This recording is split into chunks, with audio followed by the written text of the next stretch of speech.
we man the door at the velvet rope. From the global resources of ABC News with Terry Moran, Martin Bashir, and Cynthia McFadden in New York City.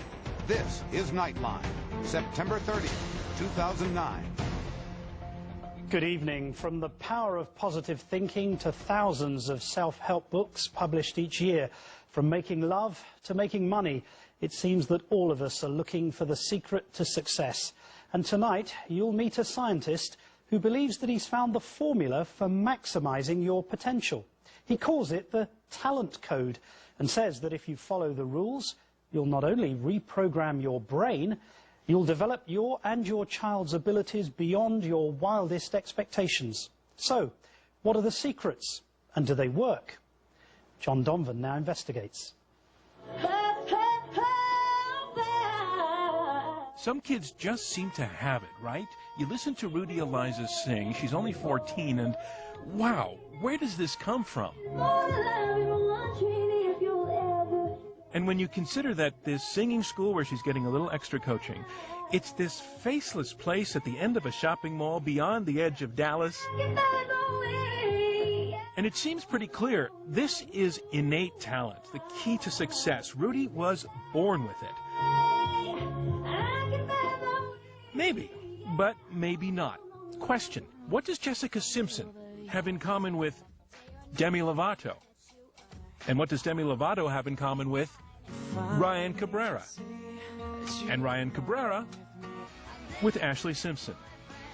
The answer is this faceless place at the edge of a shopping mall. They all went here. Keep your tongue down. Ha, ha. They all got coaching from this same teacher, a former opera singer named Linda Septian. And consider, maybe inborn talent is not the key ingredient. Could it be a good teacher and good old-fashioned hard work? That talent is practice. The talent is practice, and practice is talent. Dan Coyle is a writer who set out to break what he calls the talent code, and in a book by that name, he tries to unravel the mystery of what makes a star, really. His conclusion, supreme talent is not born, it is made. Because I think right now, talent is sort of the last magical thing.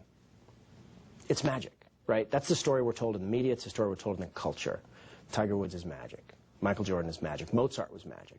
But as we look closer and as we use modern tools to look at what's going on there, we're seeing a different kind of magic. Coyle studied Linda Septian and her school and identifies it as one of several talent hotbeds that he's found, places that seem to produce the most talented singers, football quarterbacks, classical musicians. What was going on here? Well, let's start off with ingredient number one, practice. Hours of practice. Which makes perfect evolutionary sense, really.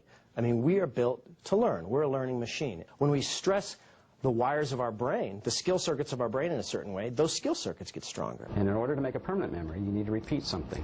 All of which plays out beautifully in rat brains, which is what Dr. Doug Field studies full-time. His work is really the scientific underpinning of Dan Coyle's talent code theory because of this white stuff he studies that the rats and we have in our brains, myelin. It's kind of an insulating material that wraps around the nerve pathways. Is an area of the brain containing white matter. Field discovered that this insulation actually grows each time an action is repeated. White matter continues to develop and myelin continues to form.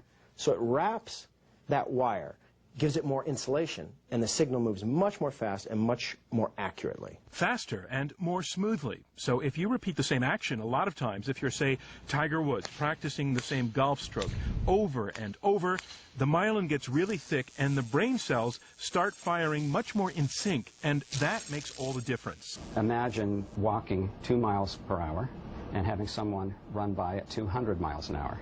That's the difference we're talking about that myelin can make. How important is over and over and over and over? And is it talent in the end, or is it the work? That's a very good question. Talent plays a very important part in that it makes my job easier. Persistent plays a bigger part. Put another way, practice makes perfect. But we knew that, right? You get it. Your placement is good. You're doing really well. And so becoming a Jessica Simpson, it's just a matter of putting in the hours?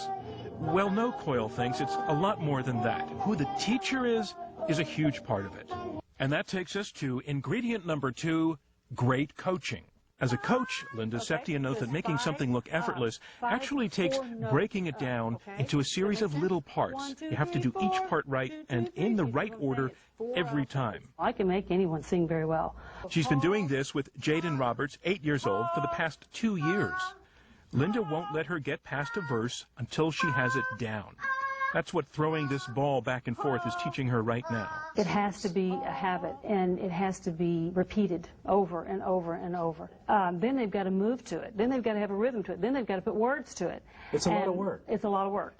It's a lot of work that applies not only to music, but to everything else, like sports. Finish too flat, too fast. This is Tom Martinez. That's the problem with most quarterbacks. He is his own star-making machine. He's turned out quarterbacks like Peyton Manning and Tom Brady, among others. Anybody could say, well, I coached Peyton Manning or I coached Tom Brady, and they're going to make it in spite of whoever coached them. But I think the thing is that when you go to a camp like this, you take the worst kid and you say, give him to me for 15 minutes.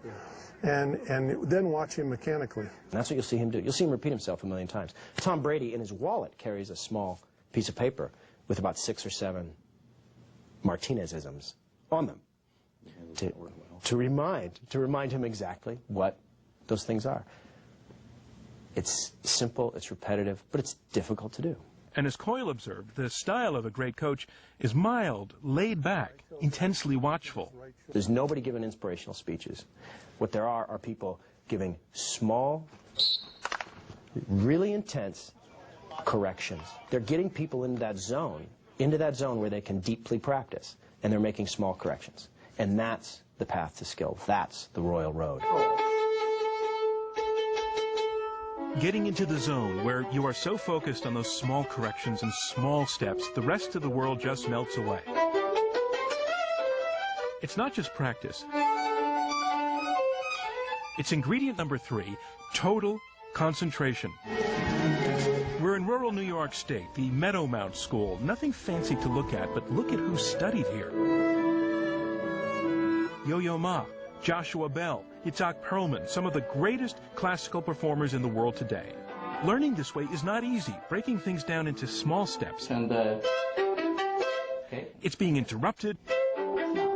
It's much more intensified. You got when you come in there. It's having to try the same small section over and over. But the process seems to be making more myelin in the brain.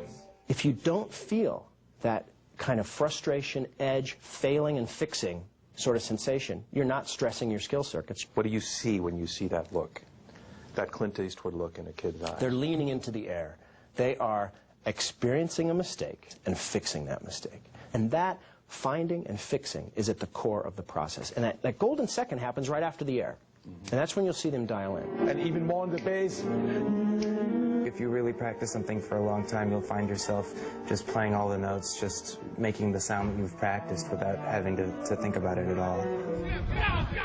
But that's what Coyle argues. The brain is really growing the talent. In fact, we all have that kind of wiring. The things you can build with that wire, the skills you can construct with that wire are amazing. And that's what human resilience is all about. That's what human talent is. So consider, perhaps your kid could have a shot at the big time with a good coach and the right kind of practice and hours of practice. It's asking a lot, but perhaps it works. I'm John Donvan for Nightline in Washington. You can never argue the value of practice. Our thanks to John.